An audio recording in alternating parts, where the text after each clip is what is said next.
नमस्कार प्रिय किसान साथियों, welcome to our YouTube channel Pantika tech. किसान साथियों, आज का ये वीडियो हम कपास फसल के ऊपर लेकर आए हैं, क्योंकि इस समय पर कपास की फसल के अंदर एक सकिंग पेस्ट यानी कि रस चूसक कीट का हमला देखने को मिला है। खास तौर पर हरियाणा, पंजाब और राजस्थान के क्षेत्रों के अंदर जहां पर अगेती कपास की बुआई हो गई है, वहां पर कपास के अंदर रस चूसक कीट का हमला देखने को मिला है, जिससे कि कपास के जो पत्ते हैं वो मुड़ रहे हैं, सिकुड़ रहे हैं और कई कई जगहों से जो पत्ते हैं वो जल भी गए हैं। ये सब का सब आपको दिखाते हैं इस वीडियो के अंदर और बताएंगे कि इसका किसान साथी किस प्रकार से कीट का नियंत्रण कर सकते हैं।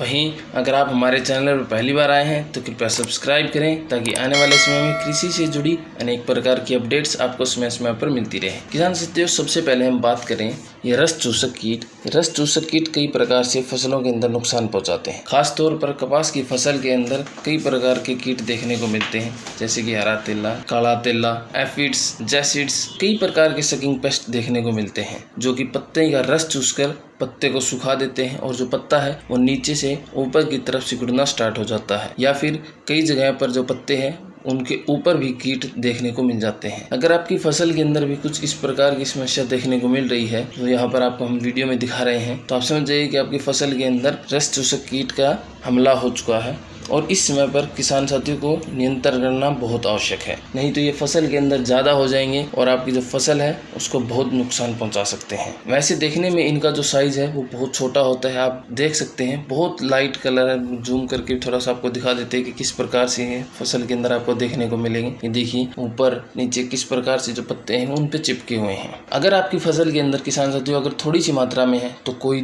ज़्यादा अभी ज़रूरत नहीं है छिड़काव करने की, लेकिन अगर आपकी फसल के अंदर एक पत्ते आप पलट के देखेंगे तो उसके अंदर अगर लगभग अगर 20, 40, 50 के आसपास तक अगर ये कीट पहुंच गए हैं तो आपको यहाँ पर छिड़काव करने की बहुत आवश्यक है। अगर आप जिन किसान साथियों ने अभी तक एक भी छिड़काव नहीं किया है वो किसान साथी अलग से स्प्रे करें। जिन किसान साथियों ने पहले को छिड़काव कर दिए हैं उनके लिए भी बताएंगे। तो चलिए किसान साथियों बात करते हैं किस प्रकार से किसान साथी इनका कीट नियंत्रण कर सकते हैं। ये आप देख सकते हैं कि किस तरह इन्होंने नुकसान फसल के अंदर पहुंचा दिया है। तो किसान साथियों हम बात करेंगे 5 ऐसे टेक्निकल सोल्ट के बारे में जो कि सभी प्रकार के एफिड, जैसिड, सकिंग पेस्ट को नियंत्रण करने के लिए सक्षम है। सबसे पहले और सबसे ज़्यादा जो यूज किया जाता है वो किसान साथी जिन्होंने एक भी छिड़काव नहीं किया है वो किसान साथी रगोर यानी कि डायमिथोइड 30% EC का छिड़काव करें। सबसे ज़्यादा, सबसे सस्ती और सबसे किफ़ायती जो कोई दवाई है वो रगोर है। कपास फसल के अंदर सबसे ज़्यादा कोई कारगर कोई दवाई है तो वो रगोर है, जो कि कई प्रकार की कीट नियंत्रण करने में सक्षम है। किसान साथियों, आप महंगी दवाई लेना कोई कीट नियंत्रण का हल नहीं है। आप ज़्यादा महंगी दवाइयों के अंदर पैसे इन्वेस्ट मत कीजिए। आप ये रगोर दवाई लीजिए जो कि डायमिथोइड 30% EC की है। इसकी मात्रा आपको लगभग 500 ml प्रति एकड़ यानी कि आधा लीटर 1 एकड़ के लिए पर्याप्त रहेगी। जिन किसान साथियों इसके अलावा जो किसान साथी पहली बार स्प्रे कर रहे हैं वो किसान साथी सीधा का सीधा अमीडा क्लोप्रिड 17.8% SL के अंदर या फिर 30.5% SC यानी कि जो कन्फिडोर या फिर कन्फिडोर सुपर इनके अंदर आती है उसके आप प्रयोग कर सकते हैं। मात्रा की बात करें किसान साथियों, अगर आप कन्फिडोर डालते हैं तो 80 से 100 ml प्रति एकड़ के लिए पर्याप्त है। वहीं अगर आप कन्फिडोर सुपर डालते हैं, कन्फिडोर सुपर की बात करें तो किसान साथियों 5 से 6 ml प्रति पंप रहेगी। वहीं कन्फिडोर डालते हैं तो 15 ml प्रति पंप के हिसाब से आप डाल सकते हैं। जो किसान साथी दूसरा छिड़काव कर रहे हैं या उसके बाद का कोई छिड़काव कर रहे हैं तो वो किसान साथी ध्यान रखें कि आपको ये 2 दवाई नहीं डालनी है। इनसे भी आप भारी आप दवाई डाल चुके हैं, उनसे नियंत्रण नहीं हुआ तो इन दवाइयों को आप इस समय पर ना डालें। वो किसान साथी क्या करें, वो किसान साथी असिटामिप्राइड 20% SP यानी कि जो मानिक आती है, रिकॉर्ड के नाम से आती है, ड्यू पॉइंट की, UPL की असिटा के नाम से आती है, स्कूबा की आती है, कोरोमंडल के नाम से, इस दवाई का भी प्रयोग कर सकते हैं। इसके अंदर किसान साथियों कई प्रकार की क्षमता होती है जो कि पेस्ट मैनेजमेंट करने के लिए यूज की जाती है। मात्रा की बात करें तो किसान साथी 50 से 80 ग्राम प्रति एकड़ के लिए ये पर्याप्त रहेगी। चौथे की बात करें तो किसान साथी प्रोफेनोफॉस का प्रयोग कर सकते हैं जो कि 50% EC में आती है। ये भी एक अच्छी विकल्प है किसान साथियों, जो कि आप कई प्रकार के एफिड, जैसिड, सकिंग पेस्ट को कंट्रोल करने के लिए यूज कर सकते हैं। ये आपको सिजेंटा की भी यूज कर सकते हैं, एक्सेल के ले लीजिए, टाटा के ले लीजिए, किसी भी प्रकार के ले लीजिए। प्रोफेनोफॉस 50% EC बहुत एक अच्छा विकल्प है। उसके बाद किसान साथियों अगर हम बात करें तो अगर आप थोड़ी सी हैवी डोज डालना चाहते हैं, जिससे कि थोड़ी सी में आपकी फसल के अंदर कीट नियंत्रण करना है, जल्दी करना है, या फिर आपकी फसल में ज़्यादा नुकसान देखने को मिल रहा है, तो किसान साथी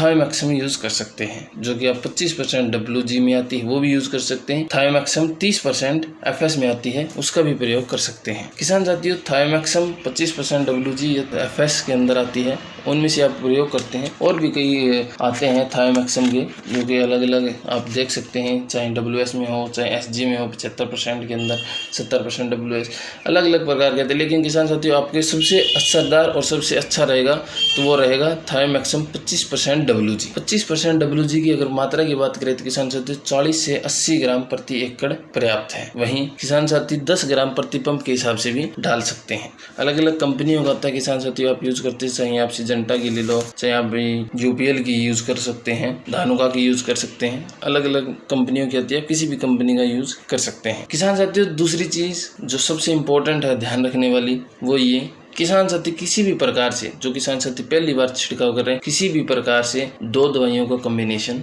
ना बनाएं। और उसके कोशिश करें तो किसान साथियों एक ही दवाई का कॉम्बिनेशन बनाएं, आपको दूसरी दवाई डालने की ज़रूरत नहीं है। मतलब कि एक टेक्निकल सोल्ट की आप दवाई लीजिए, उसका ही छिड़काव कीजिए। जो किसान साथी 1-2 छिड़काव पहले कर चुके हैं, वो किसान साथी साथ में दूसरा कॉम्बिनेशन यूज़ कर सकते हैं। ध्यान रखें किसान साथियों, कॉम्बिनेशन के अंदर अगर आप यूज़ करते हैं तो थोड़ा सा टेक्निकल चीज़ें ध्यान रखें, जैसे कि कौन सी दवाई किसके अंदर मिलानी है, कौन सी दवाई किसके अंदर नहीं मिला सकते हैं। उसके लिए किसान साथी हमारी ये वाली वीडियो देख सकते हैं कि कौन कौन सी किसके अंदर मिला सकते हैं, किसके अंदर नहीं मिला सकते हैं। किसान साथियों, उसके तो अगर आप इन दवाइयों में मिलाते हैं तो इसके अंदर आप एक मोनो, अगर आपके एरिया के अंदर मिल जाती है तो आप मोनो भी यूज़ कर सकते हैं। मोनो भी एक अच्छा विकल्प है, जो कि फसलों के साथ जो नरमा है उसको भी कच्चापन बनाए रखेगी और नुकसान नहीं होने देगी। वही यही काम आपकी इमिडाक्लोपिड यानी कि कॉन्फिडोर करेगी। आप कोई भी दवाई अगर मिलाते हैं तो ध्यान रखें थोड़ा सा हो सके तो ऐसा टेक्निकल या यूज़ करें जिसके अंदर आप अमीडा यानी कि कॉन्फिडोर मिला सकें, क्योंकि कॉन्फिडोर किसान साथियों जो नरमा होती है उसके अंदर कच्चापन बना के रखें। वैसे ही मोनो भी आप यूज़ कर सकते हैं। किसान साथियों, एक चीज़ और ध्यान रखना कि अगर आप यहाँ पर एक सिंगल टेक्निकल यूज़ करते हैं तो उसके साथ में उसके, तो इस समय पर अगर आपकी ज़मीन के अंदर पर्याप्त उचित नमी है और अच्छा थोड़ा सा वेदर है, तो किसान साथी इस समय पर अपनी फसल के अंदर PGR यानी कि चाहे आप प्लानो यूज़ करें या चमत्कार यूज़ करें, इस समय पर आप एक किसी भी इंसेक्टिसाइड के साथ मिलाकर उसको डाल सकते हैं, क्योंकि इस समय पर वो बहुत असरदार रहेगा और आपको एक स्पेशल छिड़काव इसके लिए यूज़ नहीं करना पड़ेगा। तीसरी चीज़ किसान साथियों, किसी भी प्रकार से फसलों के अंदर 19-19-19 13-0-45 या किसी भी प्रकार का कोई न्यूट्रिएंट कीटनाशक के साथ बिल्कुल ना मिलाएं। चौथी चीज़ किसान साथियों इम्पोर्टेंट और ध्यान रखने वाली ये है कि इस समय पर आप फसलों के अंदर सुबह या शाम के समय ही छिड़काव करें। दोपहर के समय पर अगर आप छिड़काव करेंगे तो आपको इतना असर देखने को नहीं मिलेगा, जितना उसकी उतना शाम के समय करेंगे तो सबसे अच्छा रिजल्ट आपको देखने को मिलेगा। अगर आपका कोई प्रश्न या कोई सुझाव है तो आप हमें कमेंट के माध्यम से किसान साथियों भेज सकते हैं। वीडियो पसंद आए तो किसान साथियों लाइक और शेयर अवश्य करें। आज की इस वीडियो में इतना ही, मिलते हैं एक नए टॉपिक के साथ एक नई वीडियो में, तब तक के लिए धन्यवाद।